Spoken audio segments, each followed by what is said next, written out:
Chapter 17 Section 1. Catherine had an awfully perverted taste to esteem him so dearly, knowing him so well. Monster! Would that he could be blotted out of creation, and out of my memory. Hush, hush. He's a human being, I said. Single quote, be more charitable, there are worse men than he is yet. He's not a human being, she retorted. And he has no claim on my charity. I gave him my heart, and he took and pinched it to death, and flung it back to me. People feel with their hearts, Ellen, and since he has destroyed mine, I have not power to feel for him, and I would not, though he groaned from this to his dying day, and wept tears of blood for Catherine. No, indeed, I wouldn't. And here Isabella began to cry. But, immediately dashing the water from her lashes, she recommenced. Yes, what has driven me to flight at last? I was compelled to attempt it, because I had succeeded in rousing his rage a pitch above his malignity. Pulling out the nerves with red-hot pincers requires more coolness than knocking on the head. He was worked up to forget the fiendish prudence he boasted of, and proceeded to murderous violence. I experienced pleasure in being able to exasperate him. The sense of pleasure woke my instinct of self-preservation, so I fairly broke free. And if ever I come into his hands again, he is welcome to a signal revenge. Yesterday, you know, Mr. Earnshaw should have been at the funeral. He kept himself sober for the purpose, tolerably sober, not going to bed mad at 6 o'clock and getting up drunk at 12. Consequently, he rose, in suicidal low spirits, as fit for the church as for a dance, and instead, he sat down by the fire and swallowed gin or brandy by tumblerfuls. Heathcliff, I shudder to name him, has been a stranger in the house from last Sunday till today. Whether the angels have fed him, or his kin beneath, I cannot tell, but he has not eaten a meal with us for nearly a week. He has just come home at dawn, and gone upstairs to his chamber, locking himself in as if anybody dreamt of coveting his company. There he has continued, praying like a Methodist, only the deity he implored is senseless dust and ashes, and God, when addressed, was curiously confounded with his own black father. After concluding these precious orisons, and they lasted generally till he grew hoarse and his voice was strangled in his throat, he would be off again, always straight down to the Grange. I wonder Edgar did not send for a constable, and give him into custody. For me, grieved as I was about Catherine, it was impossible to avoid regarding the season of deliverance from degrading oppression as a holiday. I recovered spirits sufficient to bear Joseph's eternal lectures without weeping, and to move up and down the house less with the foot of a frightened thief than formerly. You wouldn't think that I should cry at anything Joseph could say, but he had hired on detestable companions. I'd rather sit with Henley, and hear his awful talk, than with the little Meister and his staunch supporter, that odious old man. When Heathcliff is in, I'm often obliged to seek the kitchen and their society, or starve among the damp uninhabited chambers. When he is not, as was the case this week, I establish a table and chair at one corner of the house fire, and never mind how Mr. Earnshaw may occupy himself, and he does not interfere with my arrangements. He is quieter now than he used to be, if no one provokes him, more sullen and depressed, and less furious. Joseph affirms he's sure he's an altered man, that the Lord has touched his heart, and he is saved so as by fire. I'm puzzled to detect signs of the favorable change, but it is not my business. Yesterday evening I sat in my nook reading some old books till late on towards 12. It seemed so dismal to go upstairs, with the wild snow blowing outside, and my thoughts continually reverting to the kirkyard and the new-made grave. I dared hardly lift my eyes from the page before me. that melancholy scene so instantly usurped its place. Hindley sat opposite, his head leant on his hand, perhaps meditating on the same subject. He had ceased drinking at a point below irrationality, and had neither stirred nor spoken during 2 or 3 hours. There was no sound through the house but the moaning wind, which shook the windows every now and then, the faint crackling of the coals, and the click of my snuffers as I removed at intervals the long wick of the candle. Hareton and Joseph were probably fast asleep in bed. It was very, very sad, and while I read I sighed, for it seemed as if all joy had vanished from the world, never to be restored. The doleful silence was broken at length by the sound of the kitchen latch. Heathcliff had returned from his watch earlier than usual, owing, I suppose, to the sudden storm. The entrance was fastened, and we heard him coming round to get in by the other. I rose with an irrepressible expression of what I felt on my lips, which induced my companion, who had been staring towards the door, to turn and look at me. "I'll keep him out 5 minutes," he exclaimed. "You won't object?" "No, you may keep him out the whole night for me," I answered. "Do. Put the key in the lock, and draw the bolts." Earnshaw accomplished this ere his guest reached the front.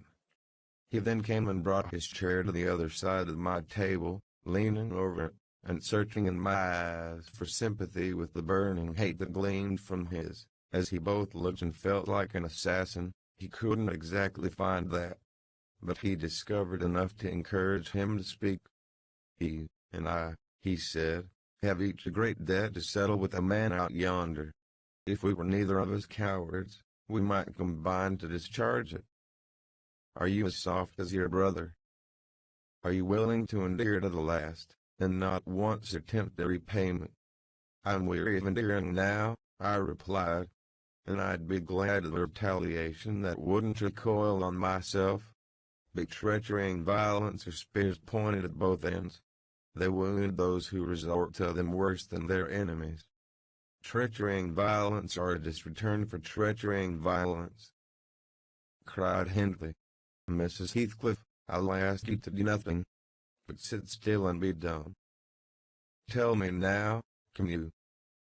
I'm sure you would have as much pleasure as I in witnessing the conclusion of the fiend's existence.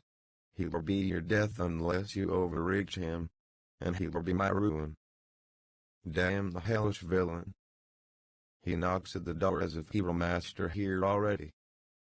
Promise to hold your tongue, and before the clock strikes at once 3 minutes tell one you're a free woman." Single quotation. He took the implements which I described to you in my letter from his breast, and would have turned down the candle. I snatched it away, however, and seized his arm. "I'll not hold my tongue," I said. "You mustn't touch him. Let the door remain shut, and be quiet." "No. I've formed my resolution, and by God I'll execute it," cried the desperate being.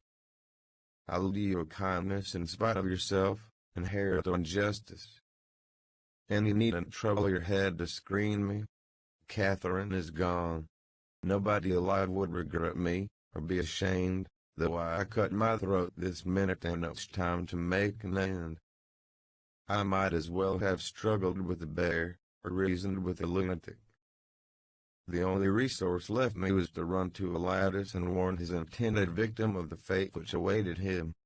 You'd better seek shelter somewhere else tonight," I exclaimed, in rather a triumphant tone. "Mr. Earnshaw has a mind to shoot you, if you persist in endeavoring to enter." "You'd better open the door," he answered, addressing me by some elegant term that I don't care to repeat. "I shall not meddle in the matter," I retorted again. "Come in and get shot, if you please. I've done my duty. Would that I shut the window and returned to my place by the fire.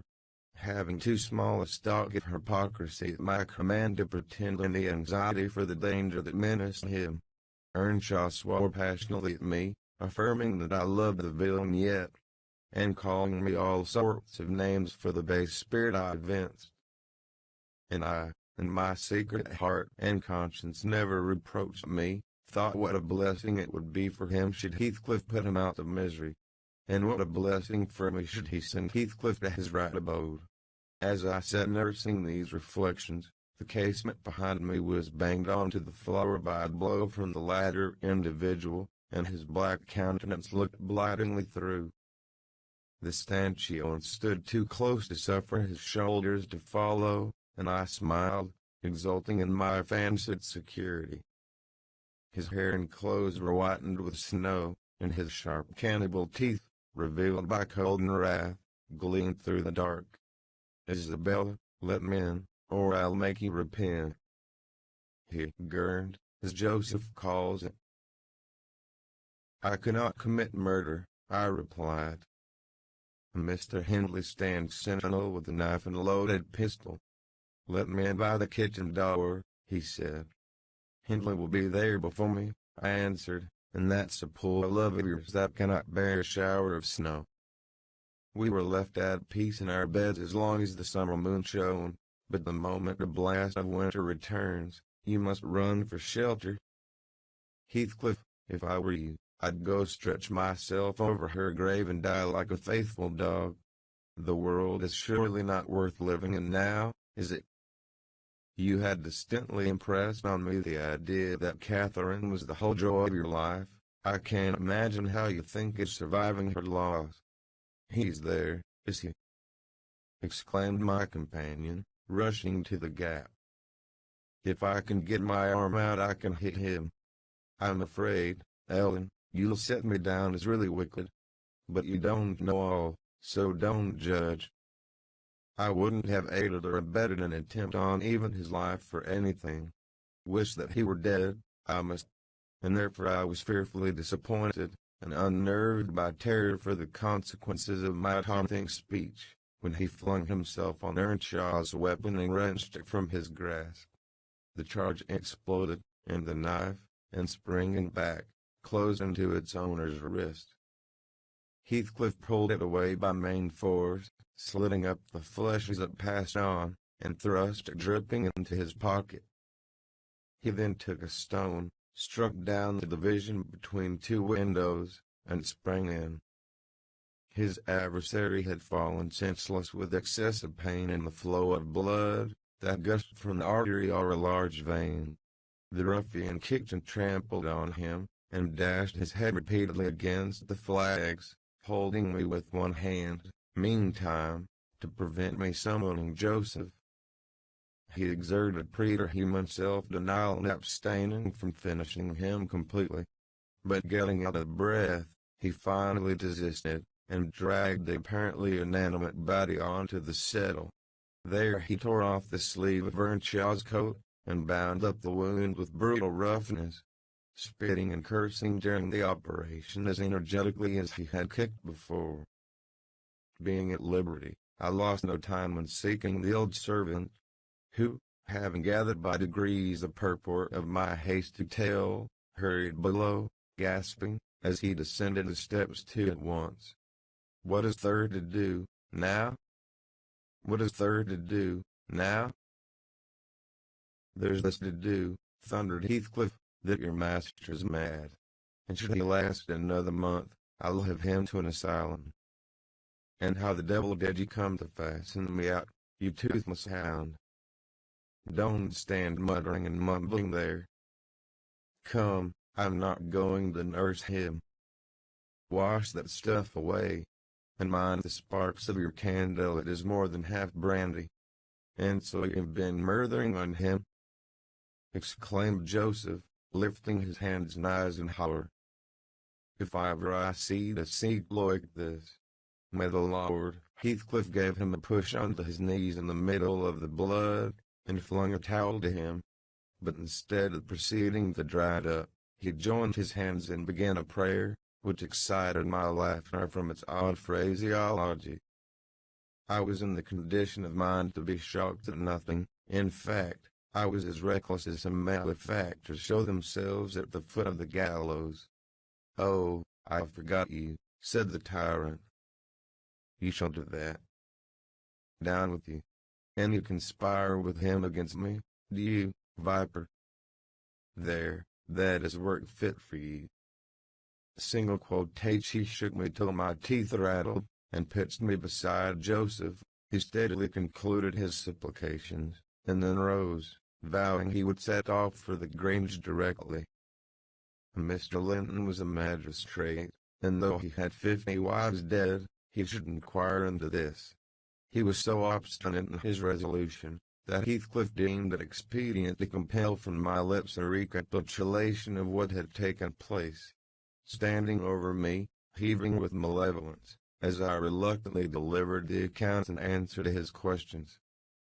It required a great deal of labor to satisfy the old man that Heathcliff was not the aggressor, especially with my heartily wrung replies.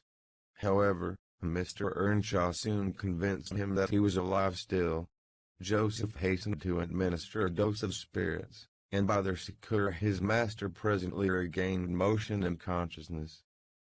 Heathcliff, aware that his opponent was ignorant of the treatment received while insensible, called him deliriously intoxicated, and said he should not notice his atrocious conduct further, but advised him to get to bed. To my joy, he left us, after giving this judicious counsel, and Hindley stretched himself on the hearthstone. I departed to my own room, marveling that I had escaped so easily. This morning, when I came down, about half an hour before noon, Mr. Earnshaw was sitting by the fire, deadly sick. His evil genius, almost as gaunt and ghastly, leant against the chimney.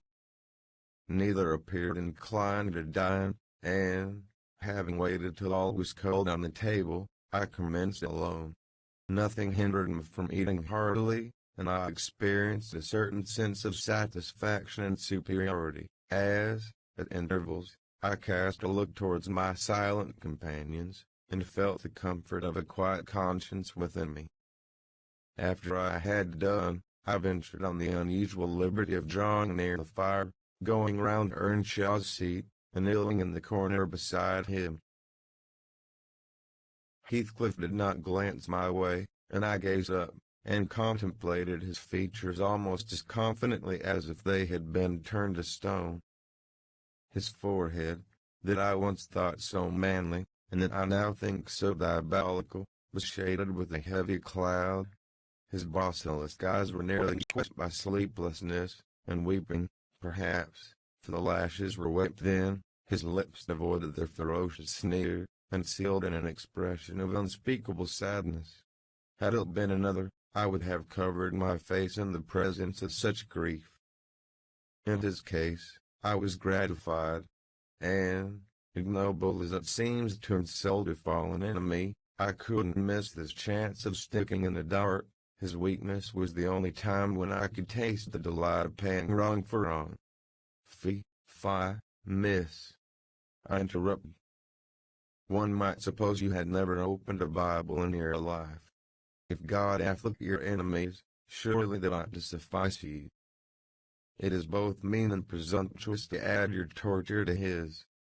In general I'll allow that it would be, Ellen, she continued. But what misery laid on Heathcliff could content me, unless I have a hand in it. I'd rather he suffered less, if I might cause his sufferings and he might know that I was the cause. Oh, I owe him so much. On only one condition can I hope to forgive him. It is, if I may take an eye for an eye, a tooth for a tooth. For every wrench of agony return a wrench, reduce him to my level. As he was the first to injure, make him the first to implore pardon, and then why then, Ellen, I might show you some generosity. But it is utterly impossible I can ever be revenged, and therefore I cannot forgive him. Hindley wanted some water, and I handed him a glass, and asked him how he was. Not as ill as I wish, he replied. But leaving out my arm, Every inch of me is as sore as if I had been fighting with a legion of imps. Yes, no wonder, was my next remark. Catherine used to boast that she stood between you and bodily harm. She meant that certain persons would not hurt you for fear of offending her. It's well people don't really rise from their grave, or, last night, she might have witnessed a repulsive scene. Are not you bruised, and cut over your chest and shoulders? I can't say, he answered, but what do you mean?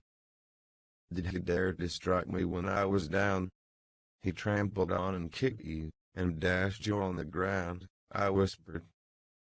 And his mouth watered to tear you with his teeth, because he's only half man, not so much, and the rest fiend.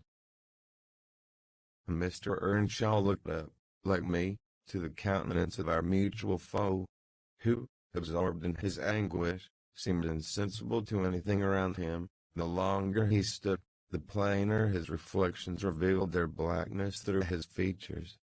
Oh, if God would but give me strength to strangle him in my last agony, I'd go to hell with joy, groaned the impatient man, writhing to rise, and sinking back in despair, convinced of his inadequacy for the struggle. Nay, it's enough that he has murdered one of you, I observed aloud. At the Grange, everyone knows your sister would have been living now had it not been for Mr. Heathcliff. After all, it is preferable to be hated than loved by him. When I recollect how happy we were, how happy Catherine was before he came, I'm fit to curse the day. Most likely, Heathcliff noticed more the truth of what was said, than the spirit of the person who said it. His attention was roused, I saw, for his eyes rained down tears among the ashes, and he drew his breath in suffocating sighs.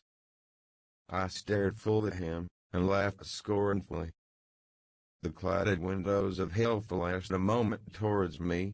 The fiend which usually looked out, however, was so dimmed and drowned that I did not fear to hazard another sound of derision. Get up, and begone out of my sight, said the mourner. I guessed he uttered those words, at least, though his voice was hardly intelligible. I beg your pardon, I replied. But I loved Catherine too, and her brother requires attendance, which, for her sake, I shall supply. Now that she's dead, I see her in Henley. Henley has exactly her eyes, if he had not tried to gouge them out, and made them black and red. And her, get up, wretched idiot, before I stamp you to death, he cried, making a movement that caused me to make one also. But then, I continued, holding myself ready to flee, if poor Catherine had trusted you, and assumed the ridiculous, contemptible, degrading title of Mrs. Heathcliff, she would soon have presented a similar picture. She wouldn't have borne your abominable behavior quietly. Her detestation and disgust must have found voice. The back of the settle and Earnshaw's person interposed between me and him. So instead of endeavoring to reach me, he snatched a dinner knife from the table and flung it at my head. It struck beneath my ear, and stopped the sentence I was uttering. But, pulling it out, I sprang to the door and delivered another, which I hope went a little deeper than his missile. The last glimpse I caught of him was a furious rush on his part, checked by the embrace of his host, and both fell locked together on the hearth. In my flight through the kitchen I bid Joseph speed to his master. I knocked over Hareton, who was hanging a litter of puppies from a chair back in the doorway, and, blessed his soul escape, I bounded, leapt, and flew down the steep road. Then, quitting its windings, shot direct across the moor, rolling over banks, and wading through marshes, precipitating myself, in fact, towards the beacon light of the Grange. And far rather would I be condemned to a perpetual dwelling in the infernal regions than, even for one night, abide beneath the roof of Wuthering Heights again. Isabella ceased speaking, and took a drink of tea.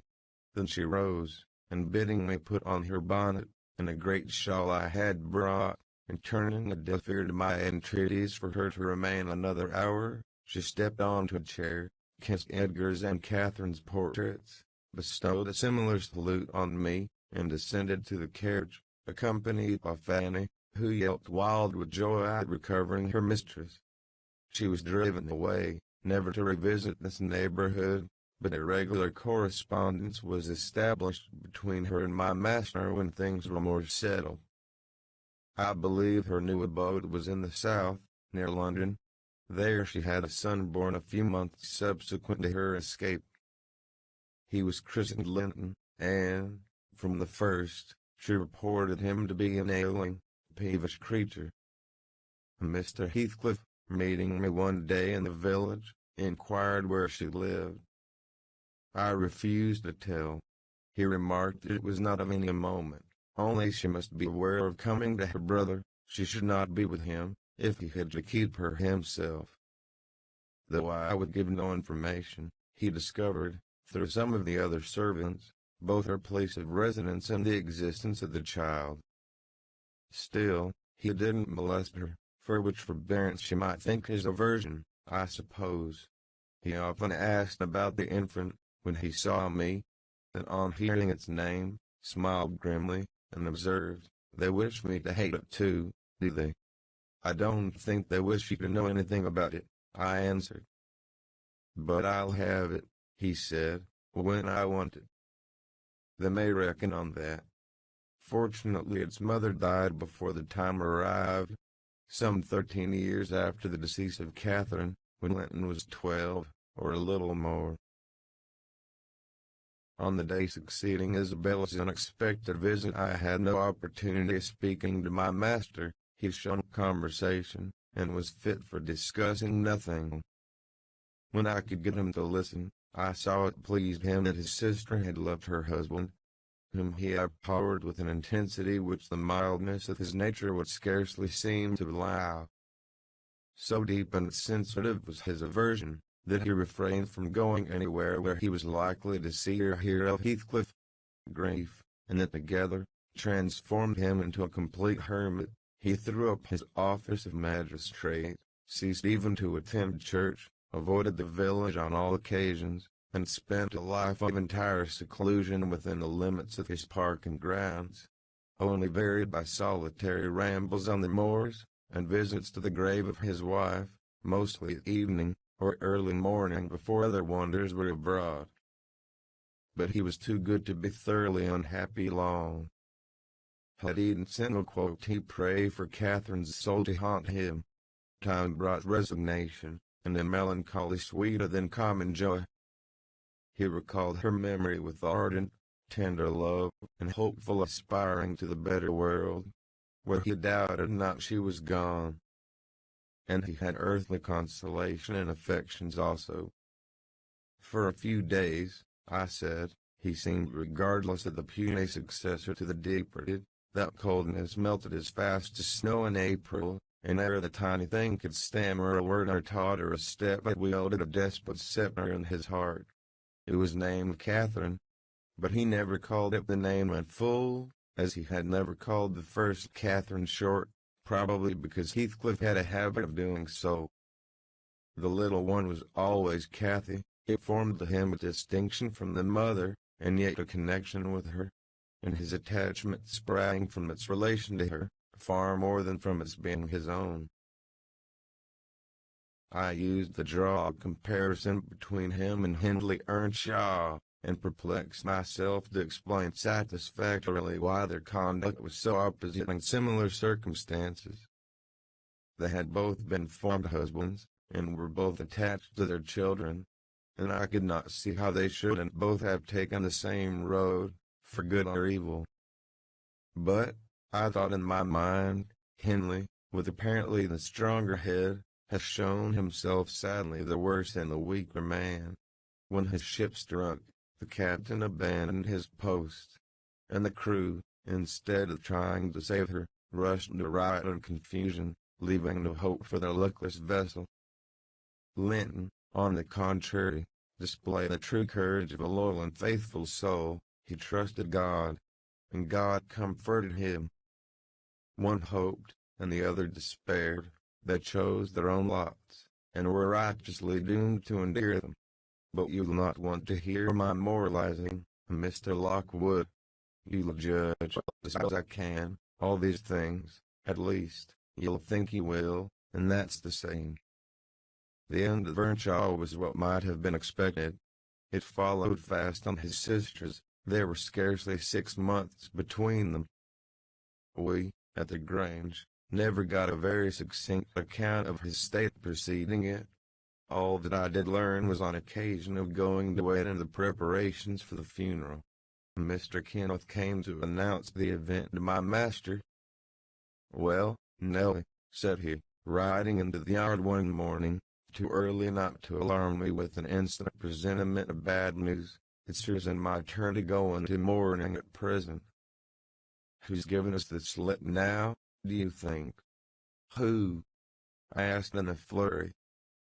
"We guessed," he returned, dismounting, and slinging his bridle on a hook by the door. "And nip at the corner of your apron, I'm certain you'll need it." "Not Mr. Heathcliff, surely?" I exclaimed. "What? Would you have tears for him?" said the doctor. "No, Heathcliff's a tough young fellow, he looks blooming today. I've just seen him. He's rapidly regaining flesh since he lost his better half." "Who is it, then, Mr. Kenneth?" I repeated impatiently. "Hindley Earnshaw." "Your old friend Hindley," he replied, "and my wicked gossip, though he's been too wild for me this long while." "There. I said we should draw water. But cheer up. He died true to his character, drunk as a lord." "Poor lad. I'm sorry, too. One can't help missing an old companion, though he had the worst tricks with him that ever man imagined, and has done me many a rascally turn. He's barely 27, it seems. That's your own age. Who would have thought you were born in 1 year? I confess this blow was greater to me than the shock of Mrs. Linton's death. Ancient associations lingered round my heart. I sat down in the porch and wept as for a blood relation, desiring Mr. Kenneth to get another servant to introduce him to the master. I could not hinder myself from pondering on the question had he had fair play. Whatever I did, that idea would bother me. It was so tiresomely pertinacious that I resolved on requesting leave to go to Wuthering Heights, and assist in the last duties to the dead. Mr. Linton was extremely reluctant to consent, but I pleaded eloquently for the friendless condition in which he lay, and I said my old master and foster brother had a claim on my services as strong as his own. Besides, I reminded him that the child Hareton was his wife's nephew, and, in the absence of near kin, he ought to act as its guardian, and he ought to and must inquire how the property was left, and look over the concerns of his brother-in-law. He was unfit for attending to such matters then, but he bid me speak to his lawyer, and at length permitted me to go. His lawyer had been Earnshaw's also. I called at the village, and asked him to accompany me. He shook his head, and advised that Heathcliff should be let alone, affirming, if the truth were known, Hareton would be found little else than a beggar. His father died in debt, he said. The whole property is mortgaged, and the sole chance for the natural heir is to allow him an opportunity of creating some interest in the creditor's heart, that he may be inclined to deal leniently towards him. When I reached the Heights, I explained that I had come to see everything carried on decently, and Joseph, who appeared in sufficient distress, expressed satisfaction at my presence.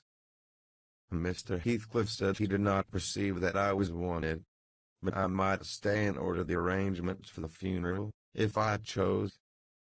Correctly, he remarked, that fool's body should be buried at the crossroads, without ceremony of any kind. I happened to leave him 10 minutes yesterday afternoon, and in that interval he fastened the 2 doors of the house against me, and he has spent the night in drinking himself to death deliberately. We broke in this morning, for we heard him sporting like a horse, and there he was, laid over the settle, flaying and scalping would not have wakened him. I sent for Kenneth, and he came, but not till the beast had changed into carrion. He was both dead and cold, and stark, and so you'll allow it was useless making more stir about him. The old servant confirmed this statement, but muttered, I'd rather he'd go himself for the doctor. I said hot and tent owed the maester better nor her man who warned the Ed when I left, not owed to sort. I insisted on the funeral being respectable. Mr. Heathcliff said I might have my own way too, only, he desired me to remember that the money for the whole affair came out of his pocket. He maintained a hard, careless deportment, indicative of neither joy nor sorrow. If anything, it expressed a flinty gratification at a piece of difficult work successfully executed. I observed once, indeed, something like exultation in his aspect. It was just when the people were bearing the coffin from the house. He had the hypocrisy to represent a mourner, and previous to following with Hareton, he lifted the unfortunate child onto the table and muttered, with peculiar gusto, No, my bonny lad, you are mine. And we'll see if one tree won't grow as crooked as another, with the same wind to twist it. The unsuspecting thing was pleased at this speech. He played with Heathcliff's whiskers, and stroked his cheek. But I divined its meaning, and observed tartly, that boy must go back with me to Thrushcross Grange, sir. There's nothing in the world less yours than his. Does Linton say so? He demanded. Of course he has ordered me to take him, I replied. Well, said the scoundrel, we'll not argue the subject now, but I have a fancy to try my hand at rearing a young one. So intimate your master that I must supply the place of this with my own, if he attempt to remove it. I don't engage to let Hareton go undisputed, but I'll be pretty sure to make the other come. Remember to tell him. This hint was enough to bind our hands. I repeated its substance on my return, and Edgar Linton, little interested at the commencement, spoke no more of interfering. I am not aware that he could have done it to any purpose, had he been ever so willing.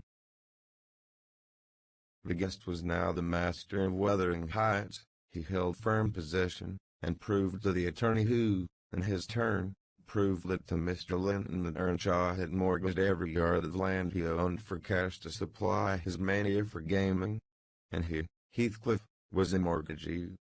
In that manner Hareton, who should now be the first gentleman in the neighborhood, was reduced to a state of complete dependence on his father's inveterate enemy, and lives in his own house as a servant, deprived of the advantage of wages, quite unable to right himself, because of his friendlessness, and his ignorance that he has been wronged.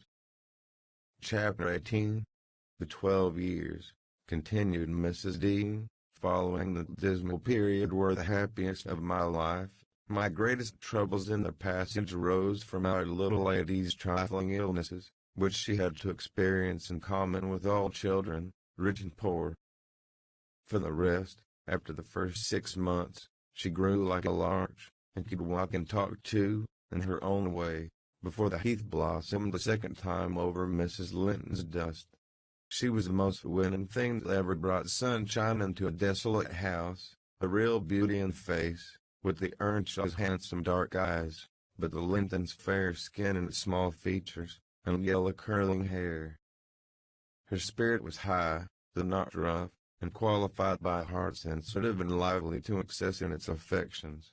That capacity for intense attachments reminded me of her mother. Still she did not resemble her, for she could be soft and mild as a dove, and she had a gentle voice and pensive expression. Her anger was never furious. Her love never fierce, it was deep and tender. However, it must be acknowledged, she had faults to foil her gifts. A propensity to be saucy was one, and a perverse will that indulged children invariably acquire, whether they be good-tempered or cross. If a servant chanced to vex her, it was always "I shall tell Papa." And if he reproved her, even by look, you would have thought it a heartbreaking business. I don't believe he ever did speak a harsh word to her. He took her education entirely on himself, and made it an amusement. Fortunately, curiosity and a quick intellect made her an apt scholar. She learned rapidly and eagerly, and did honor to his teaching. Till she reached the age of 13 she had not once been beyond the range of the park by herself. Mr. Linton would take her with him a mile or so outside, on rare occasions, but he trusted her to no one else. Merton was an unsubstantial name in her ears. The chapel, the only building she had approached or entered, except her own home. Wuthering Heights and Mr. Heathcliff did not exist for her. She was a perfect recluse, and, apparently, perfectly contented. Sometimes, indeed, while surveying the country from her nursery window, she would observe, "Ellen, how long will it be before I can walk to the top of those hills? I wonder what lies on the other side. Is it the sea?" "No, Miss Cathy," I would answer, "it is hills again, just like these." "And what are those golden rocks like when you stand under them?" she once asked. The abrupt descent of Penistone Crags particularly attracted her notice, especially when the setting sun shone on it in the topmost heights, and the whole extent of landscape besides lay in shadow. I explained that they were bare masses of stone, with hardly enough earth in their clefts to nourish a stunted tree. "And why are the bright so long after it is evening here?" she pursued. "Because they are a great deal higher up than we are," replied I. "You could not climb them, they are too high and steep. In winter the frost is always there before it comes to us, and deep into summer I have found snow under that black hollow on the northeast side." "Oh, you have been on them?" she cried gleefully. "Then I can go, too, when I am a woman." "Has Papa been, Ellen?" "Papa would tell you, miss," I answered, hastily, "that they are not worth the trouble of visiting.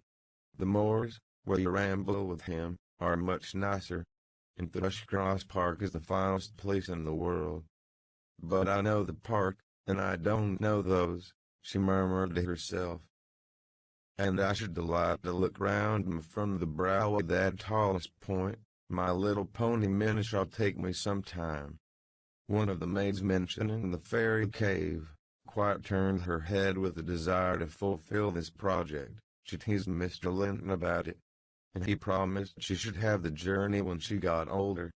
But Miss Catherine measured her age by months, and, "No, am I old enough to go to Penistone Crags?" was the constant question in her mouth. The road thither wound close by Wuthering Heights. Edgar had not the heart to pass it, so she received as constantly the answer, "Not yet, love, not yet." I said Mrs. Heathcliff lived above a dozen years after quitting her husband. Her family were of a delicate constitution. She and Edgar both lacked the ruddy health that you will generally meet in these parts.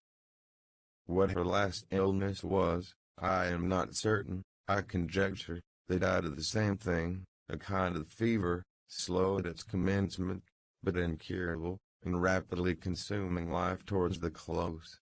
She wrote to inform her brother of the probable conclusion of a 4 months' indisposition under which she had suffered, and entreated him to come to her, if possible, for she had much to settle, and she wished to bid him adieu, and deliver Linton safely into his hands. Her hope was that Linton might be left with him, as he had been with her. His father, she would fain convince herself, had no desire to assume the burden of his maintenance or education.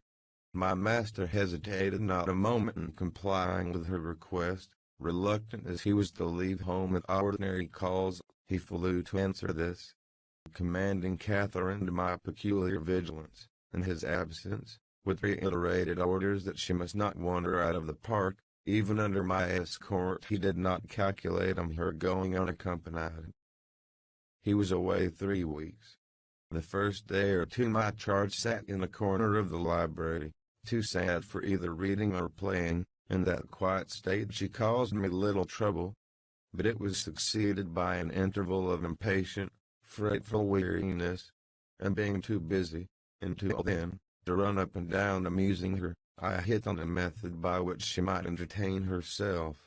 I used to send her on her travels round the grounds, now on foot, and now on a pony, indulging her with a patient audience of all her real and imaginary adventures when she returned. The summer shone in full prime, and she took such a taste for the solitary rambling that she often contrived to remain out from breakfast till tea, and then the evenings were spent in recounting her fanciful tales. I did not fear her breaking bounds, because the gates were generally locked, and I thought she would scarcely venture forth alone, if they had stood wide open. Unluckily, my confidence proved misplaced. Catherine came to me, one morning, at 8 o'clock, and said she was that damn Arabian merchant, going to cross the desert with his caravan, and I must give her plenty of provision for herself and beasts, a horse, and 3 camels, personated by a large hound and a couple of pointers. I got together good store of dainties, and slung them in a basket on one side of the saddle, and she sprang up as gay as a fairy, sheltered by her wide-brimmed hat and gauze veil from the July sun, and trotted off with a merry laugh, mocking my cautious counsel to avoid galloping, and come back early. The naughty thing never made her appearance at tea. One traveler, the hound, being an old dog and fond of its ease, returned. But neither Cathy, nor the pony, nor the 2 pointers were visible in any direction. I dispatched emissaries down this path, and that path, and at last went wandering in search of her myself. There was a laborer working at a fence round a plantation, on the borders of the grounds. I inquired of him if he had seen our young lady. I saw her at morn, he replied. She would have me to cut her hazel switch, and then she let her gallop away over the hedge yonder, where it is lowest, and galloped out of sight. You may guess how I felt at hearing this news. It struck me directly she must have started for Penistone Crags. What will become of her? I ejaculated, pushing through a gap which the man was repairing, and making straight to the high road. I walked as if for a wager, mile after mile, till a turn brought me in view of the heights, but no Catherine could I detect, far or near. The crags lie about a mile and a half beyond Mr. Heathcliff's, and that is far from the Grange, so I began to fear night would fall ere I could reach them. And what if she should have slipped and clambering among them, I reflected, and been killed, or broken some of her bones? My suspense was truly painful, and, at first, it gave me delightful relief to observe, and hurrying by the farmhouse, Charlie, the fiercest of the pointers, lying under a window, with swelled head and bleeding ear. I opened the wicket and ran to the door, knocking vehemently for admittance. A woman whom I knew, and who formerly lived at Merton, answered. She had been servant there since the death of Mr. Earnshaw. "Ah," said she, "you are come seeking your little truth. Don't be frightened. She's here safe, but I'm glad it isn't the master." Single quotate. "She is not at home then, is he?" I panted, quite breathless with quick walking and alarm. "No, no," she replied. "Both he and Joseph are off, and I think they won't return this hour or more." "Step in and rest you a bit." I entered, and beheld my Strelam seated on the hearth, rocking herself in a little chair that had been her mother's when a child. Her hat was hung against the wall, and she seemed perfectly at home, laughing and chattering, in the best spirits imaginable, to Harold, now a great, strong lad of 18, who stared at her with considerable curiosity and astonishment, comprehending precious little of the fluent succession of remarks and questions which her tongue never ceased pouring forth. "Very well, miss," I exclaimed, concealing my joy under an angry countenance. "This is your last ride, till Papa comes back. I'll not trust you over the threshold again, you naughty, naughty girl." Ellen," she cried, gaily, jumping up and running to my side. "I shall have a pretty story to tell tonight. And so you found me out. Have you ever been here in your life before? Put that hat on, and home at once," said I. "I'm dreadfully grieved at you, Miss Kathy. You've done extremely wrong. It's no use pouting and crying, that won't repay the trouble I've had, scouring the country after you. To think how Mr. Linton charged me to keep you, and he's stealing off so. It shows you are a cunning little fox, and nobody will put faith in you any more. What have I done?" sobbed she, instantly checked.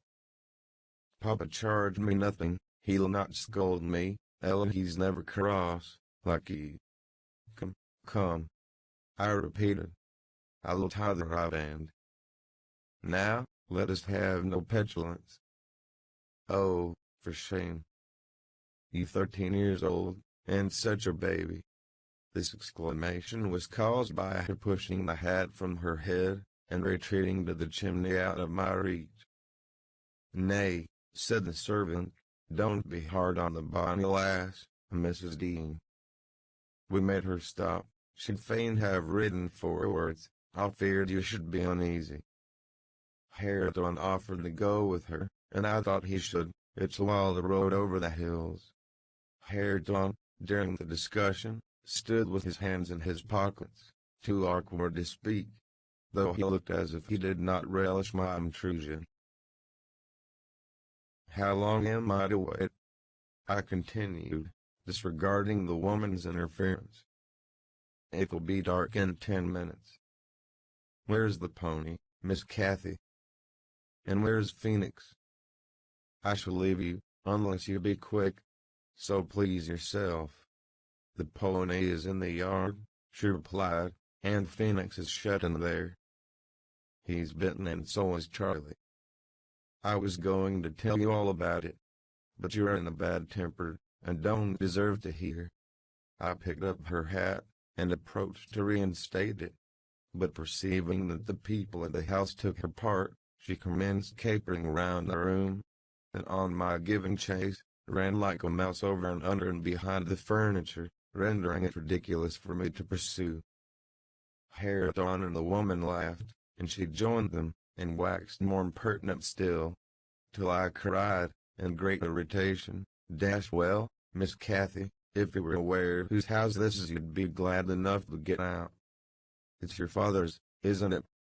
said she, turning to Hareton. "Nay," he replied, looking down, and blushing bashfully.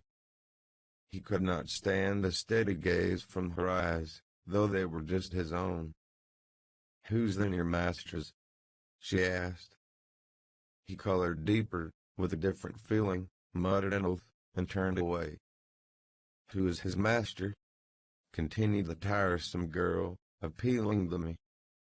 Single quotation talked about our house, and our folk. I thought he had been the owner's son, and he never said miss. He should have done, shouldn't he, if he's a servant? Hareton grew black as a thundercloud at this childish speech. I silently shook my questioner, and at last succeeded in equipping her for departure. "No, get my horse," she said, addressing her unknown kinsman as she would one of the stable boys at the Grange. "And you may come with me. I want to see where the goblin hunt rises in the marsh, and to hear about the Ferrishes, as you call them, but make haste. What's the matter?" "Get my horse, I say.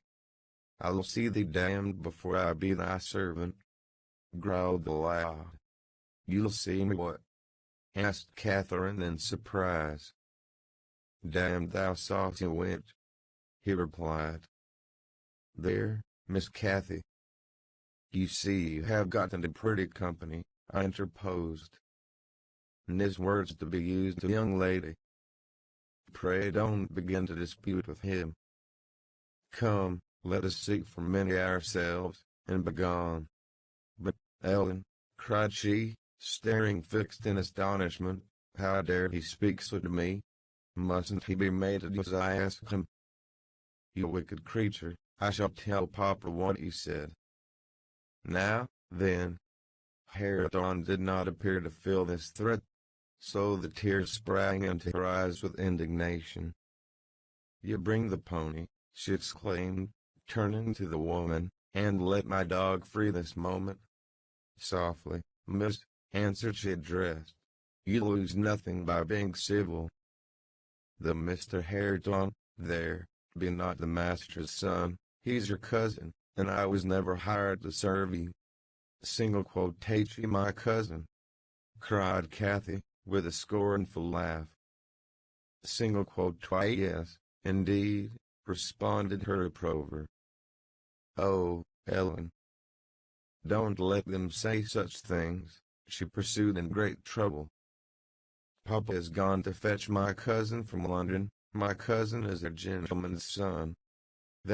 She stopped, and wept outright, upset at the bare notion of relationship with such a cloud. Hush, hush, I whispered. People can have many cousins and of all sorts, Miss Kathy, without being any the worse for it.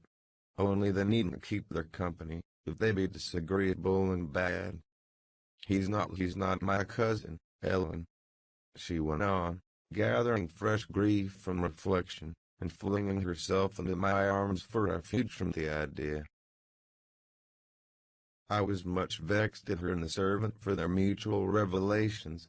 Having no doubt of Linton's approaching arrival, communicated by the former, being reported to Mr. Heathcliff, and feeling as confident that Catherine's first thought on her father's return would be to seek an explanation of the latter's assertion concerning her rude-bred kindred, Hareton, recovering from his disgust at being taken for servant, seemed moved by her distress, and, having fetched the pony round to the door, he took, to propitiate her, a fine crook-legged terrier whelp from the kennel, and putting it into her hand, bid her whist.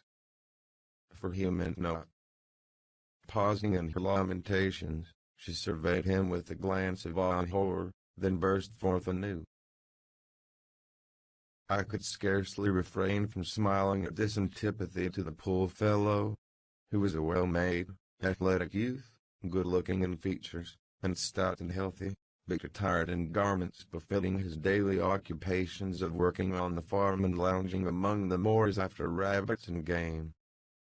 Still, I thought I could detect in his physiognomy and mind owning better qualities than his father ever possessed.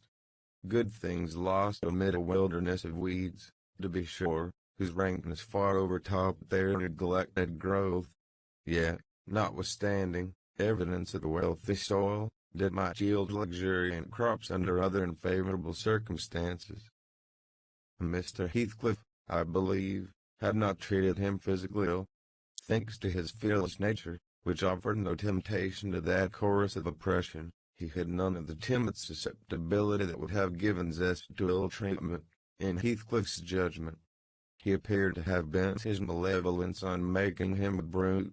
He was never taught to read or write, never rebuked for any bad habit which did not annoy his keeper, never led a single step towards virtue, or a single precept against vice. And from what I heard, Joseph contributed much to his deterioration, by a narrow-minded partiality which prompted him to flatter and pet him, as a boy, because he was the head of the old family, and as he had been in the habit of accusing Catherine Earnshaw and Heathcliff, when children, of putting the master past his patience, and compelling him to seek solace and drink by what he termed their awful ways. So at present he laid the whole burden of Hareton's faults on the shoulders of the usurper of his property.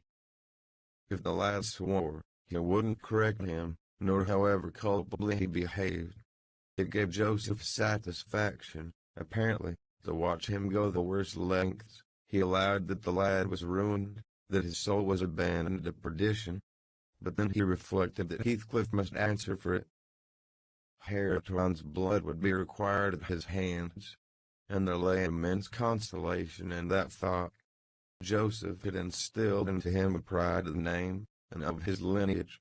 He would, had he dared, have fostered hate between him and the present owner of the Heights, but his dread of that owner amounted to superstition, and he confined his feelings regarding him to muttered innuendos and private comminations. I don't pretend to be intimately acquainted with the mode of living customary in those days at Wuthering Heights. I only speak from hearsay, for I saw little. The villagers affirmed Mr. Heathcliff was near, and a cruel hard landlord to his tenants. But the house, inside, had regained its ancient aspect of comfort under female management, and the scenes of riot common in Hindley's time were not now enacted within its walls. The master was too gloomy to seek companionship with any people, good or bad, and he is yet. This, however, is not making progress with my story. Miss Cathy rejected the peace offering of the terrier, and demanded her own dogs, Charlie and Phoenix. They came limping and hanging their heads, and we set out for home, sadly out of sorts, every one of us. I could not wring from my little lady how she had spent the day, except that, as I supposed, the goal of her pilgrimage was Penistone Crags, and she arrived without adventure to the gate of the farmhouse, when Hareton happened to issue forth, attended by some canine followers, who attacked her train.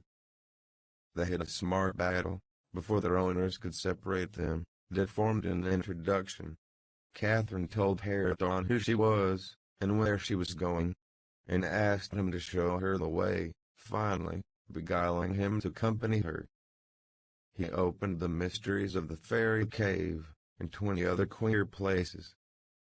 But, being in disgrace, I was not favored with a description of the interesting object she saw. I could gather, however, that her guide had been a favorite till she hurt his feelings by addressing him as a servant, and Heathcliff's housekeeper hurt hers by calling him her cousin. Then the language he had held to her rankled in her heart. She who was always love, and darling, and queen, and angel, with everybody at the Grange, to be insulted so shockingly by a stranger. She did not comprehend it. In hard work I had to obtain a promise that she would not lay the grievance before her father. I explained how he objected to the whole household at the Heights, and how sorry he would be to find she had been there. But I insisted most on the fact, that if she revealed my negligence of his orders, he would perhaps be so angry that I should have to leave. And Cathy couldn't bear that prospect. She pledged her word, and kept it for my sake. After all, she was a sweet little girl. Chapter 19. A letter, edged with black, announced the day of my master's return. Isabella was dead, and he wrote to bid me get mourning for his daughter, and arrange a room, and other accommodations, for his youthful nephew. Catherine ran wild with joy at the idea of welcoming her father back, and indulged most sanguine anticipations of the innumerable excellencies of her real cousin. The evening of their expected arrival came. Since early morning she had been busy ordering her own small affairs, and now attired in her new black frock, poor thing. Her aunt's death impressed her with no definite sorrow. She obliged me, by constant worrying, to walk with her down through the grounds to meet them. Linton is just 6 months younger than I am, she chattered, as we strolled leisurely over the swells and hollows of mossy turf, under shadow of the trees. How delightful it will be to have him for a playfellow. And Isabella sent Papa a beautiful lock of his hair. It was lighter than mine, more flaxen, and quite as fine. I have it carefully preserved in a little glass box, and I've often thought what a pleasure it would be to see its owner. Oh, I am happy in Papa, dear, dear Papa. Come, Ellen, let us run. Come, run. She ran, and returned and ran again, many times before my sober footsteps reached the gate, and then she seated herself on the grassy bank beside the path, and tried to wait patiently. But that was impossible, she couldn't be still a minute. "How long they are!" she exclaimed. "Ah, I see, some dust on the road, they're coming." "No." "When will they be here?" "May we not go a little way, half a mile, Ellen, only just half a mile?" "You say yes, to that clump of birches at the turn?" I refused staunchly. At length her suspense was ended, the traveling carriage rolled in sight. Miss Kathy shrieked and stretched out her arms as soon as she caught her father's face looking from the window. He descended, nearly as eager as herself. In a considerable interval elapsed ere they had a thought to spare for any but themselves. While they exchanged caresses, I took a peep in to see after Linton. He was asleep in a corner, wrapped in a warm, fur-lined cloak, as if it had been winter. A pale, delicate, effeminate boy, who might have been taken for my master's younger brother, so strong was the resemblance, but there was a sickly peevishness in his aspect that Edgar Linton never had. The latter saw me looking, and having shaken hands, advised me to close the door, and leave him undisturbed, for the journey had fatigued him. Kathy would fain have taken one glance, but her father told her to come, and they walked together up the park, while I hastened before to prepare the servants. "No, darling," said Mr. Linton, addressing his daughter, as they halted at the bottom of the front steps, "your cousin is not so strong or so merry as you are, and he has lost his mother, remember, a very short time since. Therefore, don't expect him to play and run about with you directly. And don't harass him much by talking, let him be quiet this evening, at least. We single quote twice. Yes, yes, Papa," answered Catherine, "but I do want to see him, and he hasn't once looked out." The carriage stopped, and the sleeper, being roused, was lifted to the ground by his uncle. "This is your cousin Kathy, Linton," he said, putting their little hands together. "She's fond of you already, and mind you don't grieve her by crying tonight. Try to be cheerful now. The traveling is at an end, and you have nothing to do but rest and amuse yourself as you please." "Let me go to bed, then," answered the boy, shrinking from Catherine's salute, and he put his fingers to remove incipient tears. "Come, come, there's a good child," I whispered, leading him in. "You'll make her weep to see how sorry she is for you." I do not know whether it was sorrow for him, but his cousin put on as sad a countenance as himself, and returned to her father. All three entered, and mounted to the library, where tea was laid ready. I proceeded to remove Linton's cap and mantle, and placed him on a chair by the table. But he was no sooner seated than he began to cry afresh. My master inquired what was the matter,